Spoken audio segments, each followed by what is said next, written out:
I've always thought that design wasn't sort of just an exercise in styling, an easy an easy way for self-expression. I always thought that design was actually a way to create profound moments of human experience. So San Francisco is an incredible place because of its people. It's full of people who believe in creative destruction, who believe in building new things and challenging the status quo. So the structures that have always inspired me, places like the Golden Gate Bridge, which is just at the transition between, greenery and the built environment.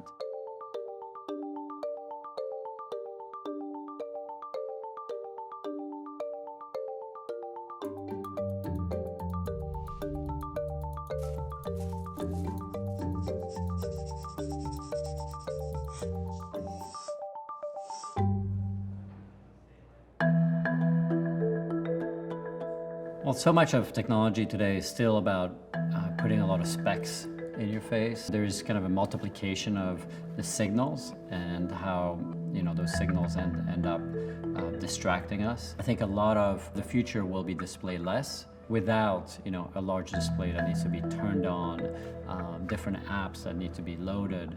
I think that's really what I look for, in a way much more of an intuitive, much more of a discrete information gathering and response.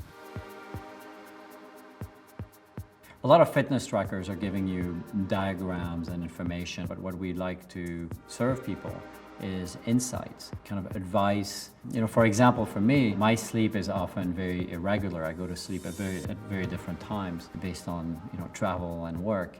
The Job On platform gives me a recommendation about, this is about the right time for you to go to bed.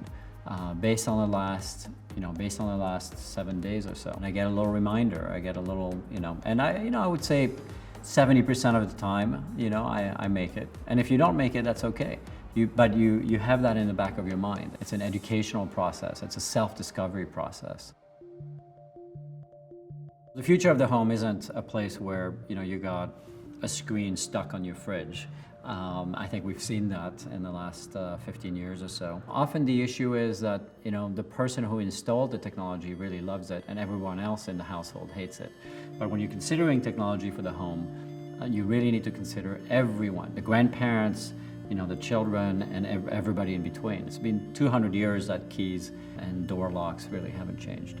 In this case, I believe technology will open up our homes in ways that hasn't been done before.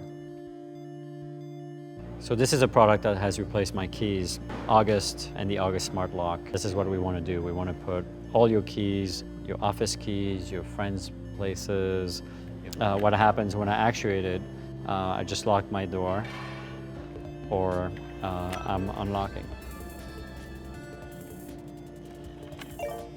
Right, on the outside, it's the same keys that you've given away, the same deadbolt. Until today, the door was there to keep people out. And I believe that in the future, your door will be there to let the right people in. I haven't had keys on me for 10 months now, and I could never go back. I see a lot of potential changes for television, from the TV sets themselves becoming a lot more discreet and adaptable within our home environments, to also them becoming a lot more flexible. The ability to move them around, they're getting thinner and smaller.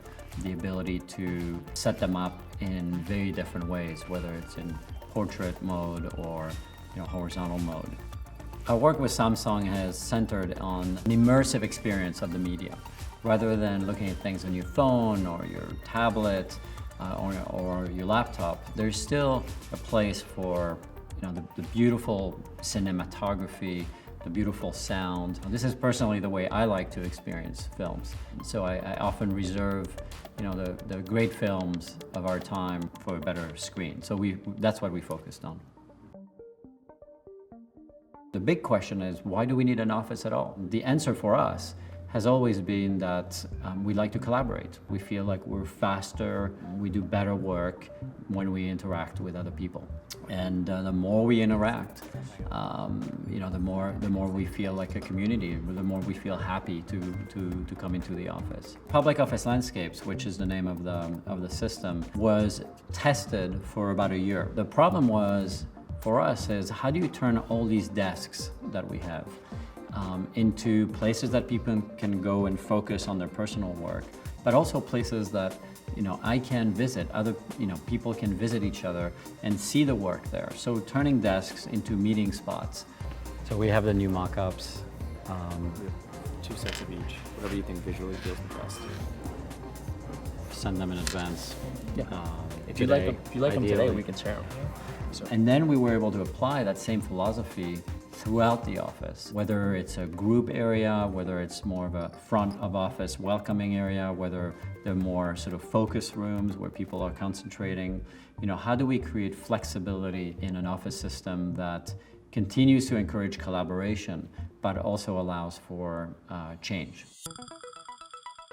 I'm really excited today about how technology is moving into our personal lives, whether it's on our bodies or in our home environments or even in our gardens. What I'm most excited about is for technology to come into our lives in a way that is much more human. The meaning of design is simply about intent. What are your intentions?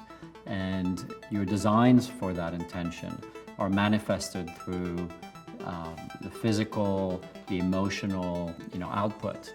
And in many ways, people are much more sophisticated today because they recognize that, which means like in 10, 20 years, I think it's going to become nearly impossible to put something out in the world that isn't well designed, well conceived.